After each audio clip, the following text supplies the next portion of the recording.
Lolos ke Piala Asia U20 sebagai juara grup, ternyata tetap banyak yang bersikuku teriaki Indra Syafri out. Netizen, lawan Yaman aja kewalahan, gimana mau di Piala Asia nanti? Gagal lolos ke Piala Asia U20, FA Malaysia sindir timnas Indonesia yang berada di grup surga. Netizen, kasian deh lu, iri mulu kerjaannya. Menonton langsung semalam di stadion, Shin Tae-yong mulai pertimbangkan Jens Ravens gantikan Rafael Struijk.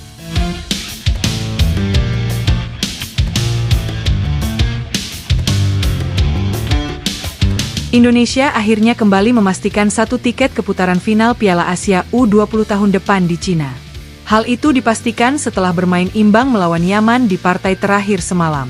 Pertandingan yang berlangsung di Stadion Kompleks Subeka Madia itu berlangsung cukup alot dan berimbang. Bahkan pemain Yaman sendiri melakukan pressing tinggi dan intensif di awal-awal babak pertama berlangsung. Sempat panik dengan tekanan Yaman, pemain timnas U20 memang kerap kali salah dalam melakukan passing ke depan. Bahkan di laga semalam, para pemain Yaman lebih banyak mendapatkan peluang berbahaya daripada Indonesia. Hal itu terbukti dari beberapa tembakan langsung ke arah gawang Irkam Al-Ghifari, dan beberapa syuting dari pemain Yaman tersebut mengarah langsung ke penjaga gawang. Timnas U20 Indonesia akhirnya berhasil membuka skor di menit ke-45 plus tambahan waktu lewat kaki Jens Ravens. Namun pemain Yaman kembali menyamakan skor lewat gol dari Al-Qader. Usai sepakannya membentur pemain Indonesia Buffon, dan bola langsung mengarah ke gawang. Di babak kedua, permainan cukup berimbang. Namun Yaman nampaknya lebih banyak menekan lini pertahanan Indonesia. Tapi hingga pertandingan berakhir, skor 1-1 tidak berubah. Dan hal itu mengantarkan Indonesia langsung lolos ke Piala Asia U20 tahun depan dengan status juara grup. Indonesia hanya menang selisih gol dari Yaman, walaupun keduanya memiliki poin yang sama. Sementara itu, Yaman lolos sebagai runner-up terbaik, karena memiliki poin yaitu 7. Namun kendati begitu, Indra Syafri nampaknya tetap mendapatkan banyak tekanan dari para netizen yang budiman. Melihat permainan anak asuh Indra Syafri semalam, banyak orang yang pesimis kalau timnas U20 akan bisa bersaing di Piala Asia tahun depan. Apalagi target luar biasa PSSI ingin lolos ke Piala Dunia U20 2025 di Chili. Hal itu membuat netizen semakin skeptis jika masih Coach Indra Syafri yang memegangnya. Bukannya sok ahli dalam bidang sepak bola, tentu saya menghormati Coach Indra Syafri, tapi dengan permainan seperti ini timnas Indonesia akan menjadi bulan-bulanan timnas lain yang permainannya jauh lebih modern di ajang Piala Asia U20. Misal Jepang, Australia, dan lain-lain. Indra Syafri adalah pelatih hebat, saya akui itu. Tapi permainan seperti ini sungguh sudah tidak diterapkan lagi bahkan di Liga 2 Eropa. Tulis akun Umar Islami 3505. Dengan berat hati saya bilang kalau Coach Is sudah selesai masanya. Kalau pelatih gak mau meng-upgrade dirinya ya gimana pemain juga bisa di-upgrade. Tulis akun Eko Rahendranur. Maaf banget Coach, alangkah baiknya PSSI ganti pelatih. Kualitas permainan timnas kita gak ada progres yang signifikan sih. Cepat lelah, lini tengah tetap keropos. Tulis akun Nyonya Mener. Gagal lolos ke Piala Asia U20, FA Malaysia sindir timnas Indonesia yang berada di grup surga. Netizen, kasian deh lu, iri mulu kerjaannya. Timnas Malaysia U20 akhirnya resmi tersingkir dari kualifikasi Piala Asia U20 2025. Hal itu dipastikan usai Korea Utara memastikan diri sebagai juara grup.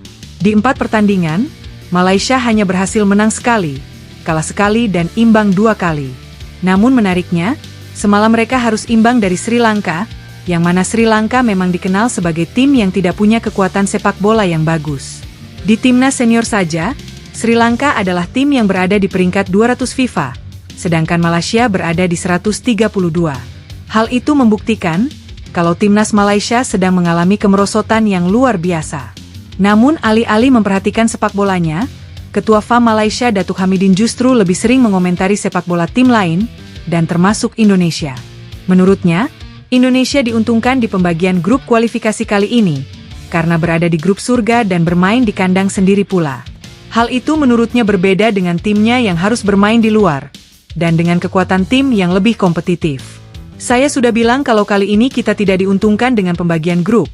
Ini adalah grup yang sangat kompetitif dan kita tidak bermain di kandang seperti tim Indonesia, ucap Datuk Hamidin. Ya boleh saya katakan mereka selalu berada di grup surga. Grup yang sangat mudah mendapatkan kelayakan untuk lolos. Terlebih mereka bermain di kandang sendiri, yaitu keuntungan besar bagi mereka, tutupnya. Mendengar hal itu, Netizen pun akhirnya kembali mengkritik FAM Malaysia yang hanya bisa iri dan nyinyir terhadap sepak bola Indonesia. Menurut netizen, hal itu selalu menjadi alasan FAM Malaysia jika kalah dan gagal lolos. Dan seharusnya dia sibuk mengurus sepak bolanya sendiri, bukan sepak bola negara lain. Kasian deh lu, kerjaannya iri mulu. Mending perbaiki tuh timnas Malaysia, biar nanti bisa berkembang seperti timnas kami, tulis akun Nahoya Fahami. Menonton langsung semalam di stadion, Shin Tae-yong mulai pertimbangkan Jens Ravens gantikan Rafael Struijk. Jens Ravens lagi-lagi menunjukkan kualitasnya sebagai seorang striker yang haus gol. Di pertandingan semalam, dirinya kembali mencetak gol ke gawang Yaman, dan itu menjadi satu-satunya gol yang bisa diciptakan Indonesia di laga semalam. Shin Tae-yong yang menonton langsung laga itu di stadion, akhirnya membuka asa untuk dapat memanggil Jens Ravens ke skuad senior bulan depan. Hal itu juga diutarakan oleh para netizen, karena melihat performa apik dari Jens Ravens di 3 pertandingan babak kualifikasi Piala Asia U20 kali ini. Shin Tae-yong pun akhirnya buka suara, dan kemungkinan besar akan mencoba Ravens pada bulan depan. Karena ketumpulan dari lini depan timnas sempat jadi sorotan, dan performa Rafael Struijk yang dinilai netizen juga naik turun menjadi salah satu faktor. Ya, kami sudah melihatnya. Belum ada keputusan final. Kami sedang mendiskusikannya, ucap ST. Dia bermain bagus, dan semua sangat senang dengan gol itu. Belum ada pembicaraan lanjut, tapi nanti kami akan informasikan kembali, tutupnya.